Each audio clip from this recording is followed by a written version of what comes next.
Assalamualaikum warahmatullahi wabarakatuh. Perkenalkan nama saya Muhammad Awfadilah dari kelompok merah dengan nomor NIM 1302231124. Di sini saya akan menjelaskan tentang produk kami yaitu bernama aplikasi Gulung Digital. Jadi untuk produk kami ini, kami memilih jenis studi kasus, yaitu aplikasi untuk kehidupan sehat dan sejahtera. Ada maksud dari jenis studi kasus ini adalah meningkatkan tingkat status kehidupan sehat dan sejahtera di lingkungan masyarakat. Jadi aplikasi kami ini membantu masyarakat untuk bisa meningkatkan status kehidupan sehat dan sejahtera demi masa depan yang cerah. Dan kenapa kami memilih produk ini? Produk ini memiliki latar belakang masalah. Yang pertama itu karena tingkat pemolusi sampah yang ada di masyarakat. Karena tahun ini kami membuat aplikasi membuang sampah ini. Dan selain tingkat pemolusi sampah ini, kesadaran masyarakat akan membuang sampah itu semakin menurun. Dengan aplikasi ini, kami bisa membantu untuk lingkungan menjadi lebih sehat dan juga lebih bersih. Dan meningkatkan kesadaran masyarakat akan membuang sampah pada tempatnya. Dan apa produk yang kami buat? Jadi kami membuat aplikasi Gulung Digital, di mana aplikasi ini akan membuat user dari aplikasi ini mendapat poin ketika dia sudah berhasil melaporkan sampahnya ke petugas. Jadi ketika si user memiliki suatu sampah dan dia melaporkan sampah melalui aplikasi ini, maka si user akan mendapatkan poin. Nah, nantinya poin ini bisa dikonversikan ke voucher pulsa data atau voucher GoPay atau e-money lainnya. Dengan aplikasi ini kami memiliki goals, yaitu yang pertama mendorong masyarakat untuk membuang sampah. Dengan aplikasi ini kami berharap kesadaran masyarakat menjadi tinggi akan membuang sampah pada tempatnya. Lalu dengan adanya tingkat kesadaran masyarakat dalam membuang sampah, maka terciptalah lingkungan yang bersih dan nyaman. Baik, sekian dari penjelasan produk kami. Terima kasih. Di sini saya akan menjelaskan tahap bertes dari kelompok kami. Tahap bertes adalah tahap di mana kita mencari inti permasalahan dan memahami permasalahan dari user, dan kita mencoba mencari solusi terbaik dari permasalahan yang ada. Di sini dalam Empathy Maps kami mendapatkan 5 simpulan dari 5 user. Yang pertama, user pertama itu adalah Gavin, seorang mahasiswa informatika. Dia mengatakan dia prihatin kepada orang-orang yang membuang sampah sembarangan, dan dia merasa tertarik dengan produk kami karena produk kami bisa meningkatkan kesadaran seseorang dalam membuang sampah pada tempatnya. Lalu yang kedua ada Cucu Anissa. Dia adalah seorang penjaga kos. Uh, Dia mengatakan dia sangat kesal dengan orang-orang yang membuang sampah sembarangan, dan uh, berharap agar orang-orang dapat membuang sampah pada tempatnya. Lalu yang ketiga yaitu ada Agni, seorang penjaga asrama putra. Dia mengatakan dia senang dengan orang-orang yang membuang sampah pada tempatnya, dan dia merasa tertarik dengan aplikasi yang telah kami buat ini. Lalu yang keempat ada Zaki. Zaki di sini berprofesi sebagai mahasiswa teknik industri. Dia mengatakan bahwa tempat sampah yang jauh mungkin membuat seseorang tersebut malas untuk membuang sampah pada tempatnya, dan mungkin dengan aplikasi ini dia merasa orang-orang bisa tertarik untuk membuang sampah pada tempatnya. Nah, terakhir itu ada Empathy Maps dari Fatan. Di sini Fatan mendapatkan kesimpulan bahwa narasumber yang dia wawancarai merasa terganggu dengan sampah yang berserakan, dan narasumbernya itu tertarik dengan adanya aplikasi berhadiah membuang sampah ini. Oke, cukup sekian dari Empathy Maps. Nama saya Muhammad Rifan. Selanjutnya dengan NIM 130220058. Di sini saya akan menjelaskan salah satu bagian dari desain yang merupakan bagian dari desain thinking, yaitu problem statement.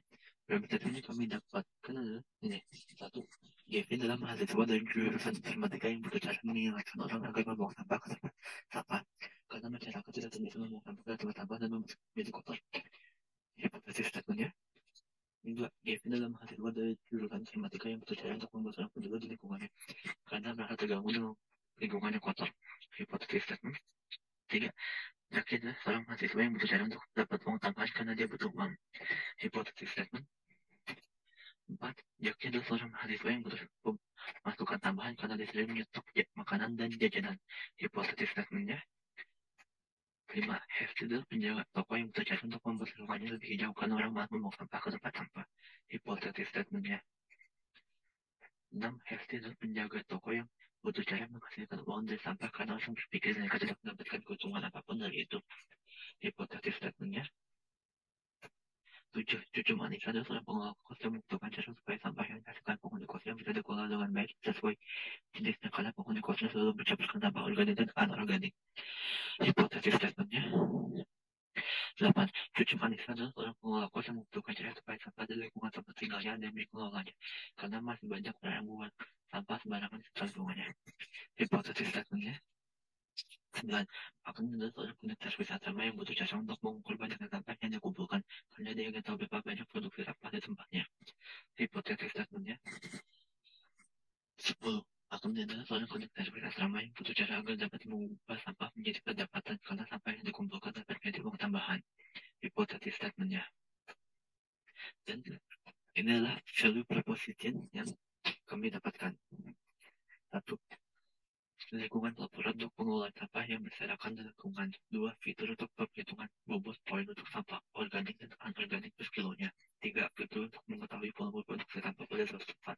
4. Fitur untuk menghitung presentase sampah plastik di suatu tempat sehingga dapat prediksi berapa persen sampah plastik dalam waktu.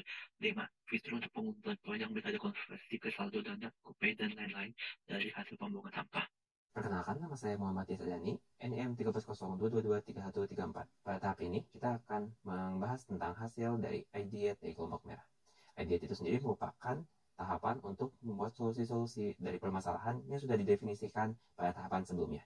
Di sini kita menggunakan tool Sketch untuk membuat ide-idenya. Sketch itu sendiri merupakan teknik membuat sketsa untuk solusi-solusi yang akan kami buat, dan di sini kita mengejar kuantitas ide dalam waktu yang terbatas. Jadi kita membuat sketsa sebaik mungkin dalam waktu yang dibatas. Fitur pertama yang akan kita sketsakan adalah pelaporan untuk pengelolaan sampah yang berserakan di lingkungan. Di sini kita bisa lihat hasil dari sketsa 5 orang kelompok merah. Masing-masing dari kami berusaha untuk membuat 8 sketsa, dan masing-masing dari sketsa dibuat dalam 1 menit. Di sini kita memilih untuk fitur pelaporan, kita memilih sebelah sini. Kita bisa melakukan pelaporan dan menentukan lokasinya, juga bisa melihat historinya, dan juga verifikasi admin untuk memastikan pelaporannya itu benar. Di sini juga ada yang menyarankan menggunakan kamera untuk pelaporannya agar laporannya makin kuat. Gambaran berikutnya adalah fitur untuk perhitungan bobot poin untuk sampah organik dan anorganik per kilonya. Di sini ada yang memiliki ide untuk menggunakan tampilan seperti timbangan, ada juga yang memiliki ide untuk membuat sebuah grafik garis, ada juga yang memiliki ide untuk langsung saja menampilkan sampahnya ada berapa persen menggunakan gambar tong sampah itu sendiri. Lalu berikutnya adalah fitur untuk mengetahui volume produksi sampah pada suatu tempat. Yang paling banyak adalah ini, yaitu menampilkan heatmap di peta agar user bisa melihat sampah ada di lokasi mana saja. Ada juga yang memiliki ide untuk menggunakan grafik lagi, baik itu grafik garis maupun grafik batang, ataupun grafik lingkaran. Berikutnya adalah fitur untuk menghitung persentase sampah plastik di suatu tempat, sehingga dapat diprediksi berapa persen sampah plastiknya di lain waktu. Di sini kami ada yang berencana untuk menggunakan grafik garis lagi, atau grafik lingkaran, atau mungkin grafik batang, atau mungkin sebuah peta untuk menunjukkan persentase sampah plastik di suatu tempat. Ada juga yang menyarankan untuk membuat perbandingan antara sampah plastik dengan sampah biasa, atau mungkin menampilkan masing-masing jenis sampah dengan persentase. Lalu fitur berikutnya adalah fitur untuk pengumpulan poin yang bisa dikonversi ke saldo dana, GoPay, dan lain-lain dari hasil pembuangan sampah. Di sini ada yang menyarankan untuk langsung kita menggunakan kartu saja.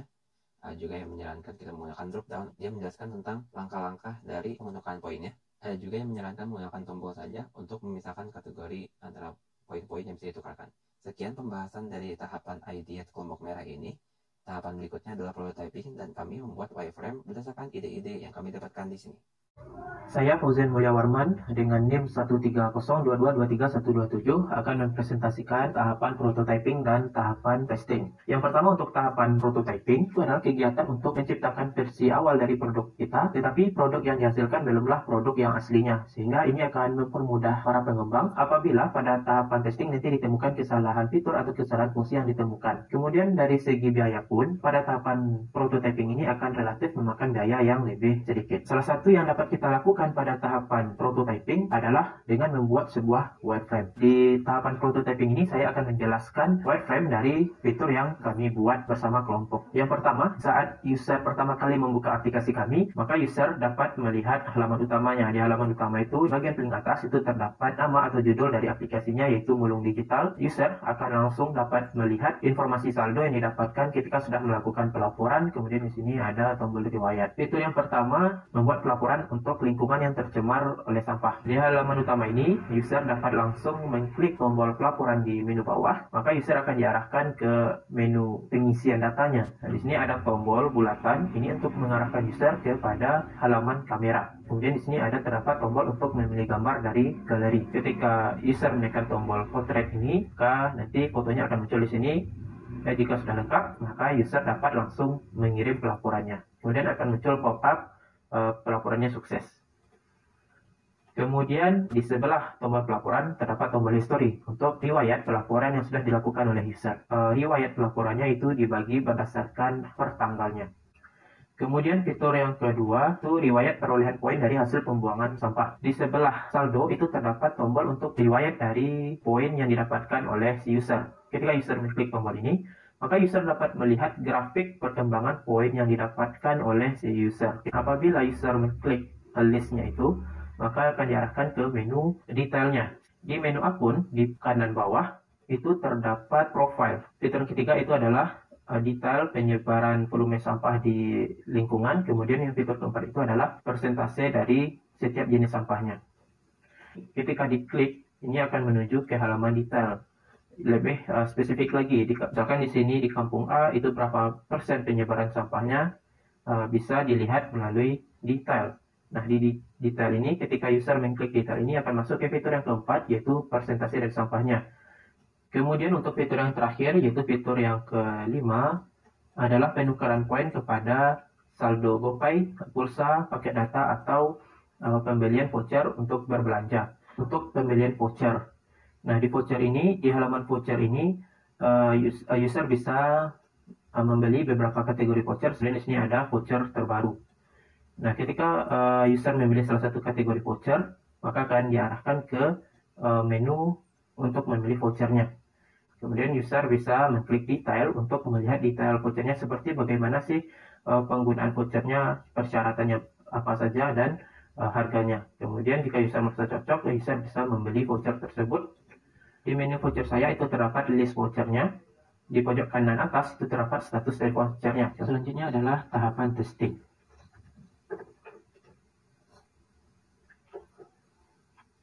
Sebelumnya apa sih tahapan testing itu? Tahapan testing itu adalah kegiatan untuk mengumpulkan umpan balik dan menyempurnakan sebuah solusi.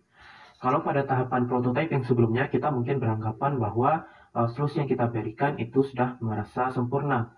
Nah, tapi ternyata kenyataannya pada tahapan testing kita melihat bahwa user masih kebingungan terhadap solusi yang kita berikan atau bahkan tidak dapat menggunakan fitur yang kita berikan untuk menyelesaikan permasalahan mereka. Nah, di sini saya akan menjelaskan hasil dari usability study yang kami lakukan terhadap 4 partisipan. Nah, pekerjaan yang harus dilakukan partisipan pada usability studies ini kami buat menjadi 8 tugas. Nah, dari partisipan yang pertama, tugas yang pertama, partisipan yang pertama ini merasa kebingungan terhadap alur saat membuat pelaporan, terutama khususnya untuk membuka kamera. Partisipannya tidak mengetahui atau tidak menyadari bahwa tombol yang ada pada halaman tersebut adalah tombol untuk membuka kamera. Kemudian di tugas yang pertama ini, kami juga mendapatkan saran dari partisipan untuk menambahkan fitur penjemputan sampah ke rumah masing-masing warga yang mendaftar di aplikasi tersebut, sehingga tidak hanya sekedar pelaporan saja, tetapi sampah di rumah mereka juga bisa diangkut oleh petugas. Kemudian partisipan yang kedua, ada satu tugas yang tidak terselesaikan, yaitu terkait tugas yang pertama, yaitu membuat pelaporan, bahwa ternyata partisipan yang kedua juga sama-sama seperti partisipan sebelumnya, tidak menyadari bahwa tombol bulatan di sebelah tombol kirim itu adalah tombol untuk membuka kamera. Kemudian untuk partisipan yang ketiga, dilihat dari task completion-nya, ternyata partisipan ini belum sepenuhnya bisa menyelesaikan semua tugasnya. Ada beberapa kendala dan bahkan ada satu tugas yang tidak terselesaikan. Nah, yang pertama masih di tugas yang pertama. Ternyata partisipan ini lagi-lagi tidak mengetahui tombol kamera ini untuk apa. Kemudian pada partisipan yang keempat, yang terakhir, yaitu dilihat dari task completion-nya, ternyata partisipan ini terdapat beberapa kendala, tapi tetap bisa menyelesaikan semua tugasnya. Seperti pada tugas yang pertama, dari hasil usability studies yang kami lakukan pada 4 partisipan, kami dapat menyimpulkan bahwa ternyata pada fitur pelaporan, khususnya untuk tombol kamera, itu masih membuat kebingungan pengguna untuk menggunakannya. Rata-rata si partisipan tidak menyadari adanya tombol untuk membuka kamera HP-nya.